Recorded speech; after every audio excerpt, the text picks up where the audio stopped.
Hey everybody, welcome to All Sports Carolina. Today I'm going to be answering the age-old question, who is the greatest Panther of all time? Now this is a question that I have debated with many people many times, and I want to put it to an end with facts and stats. Before I start, there are going to be three categories that I'm going by. Number one is impact on the team specifically. This can factor into like how long they spent with the team, how well the team was when they were there, and all that jazz. Second is career stats, so just over their career. And third is legacy, which guys just everybody remembers today.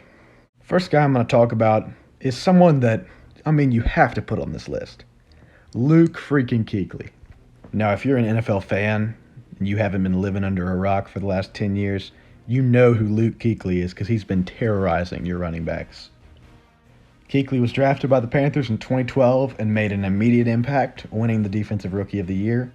And Kuechly was named to multiple All-Pro teams and was a Pro Bowler his entire career except for his rookie year, where, once again, he won Defensive Rookie of the Year.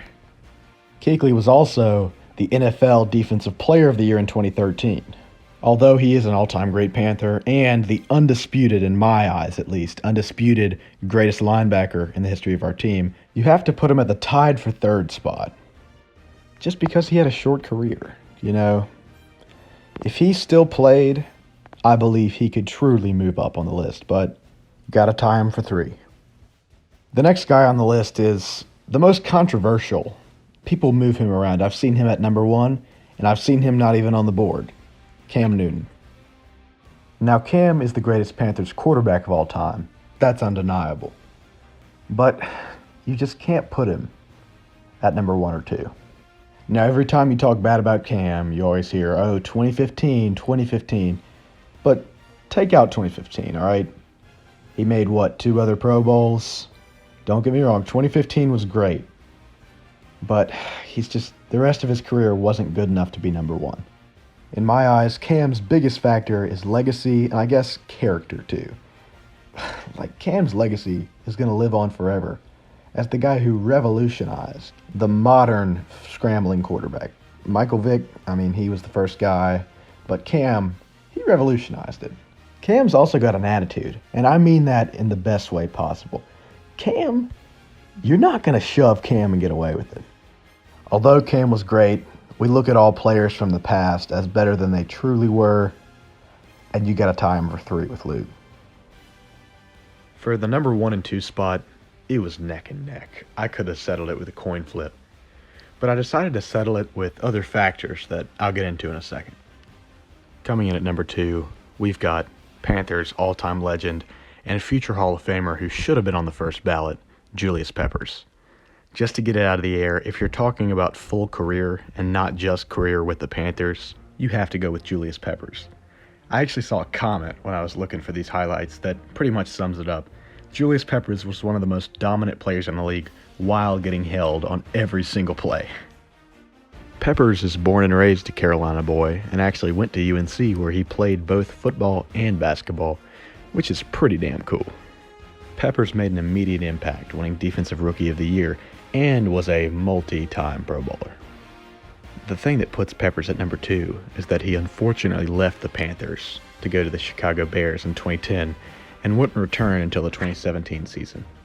Peppers did, however, finish out his career with the Carolina Panthers and had a heck of a year in 2017, finishing with 11 sacks.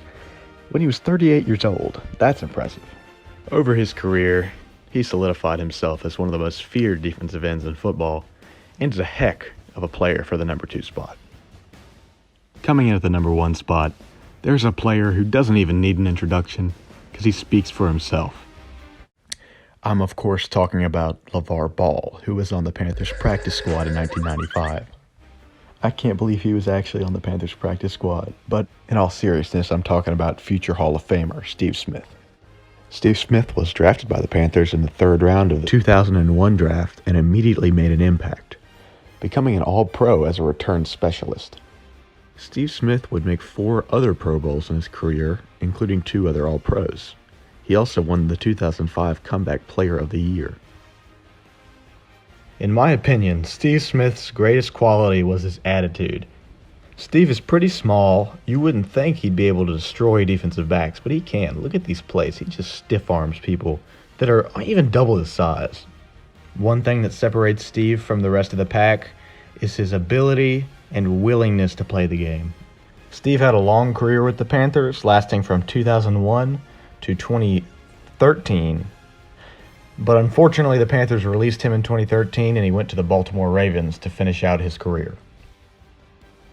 Overall, I think Steve Smith will last a long time as the Panthers' greatest player of all time.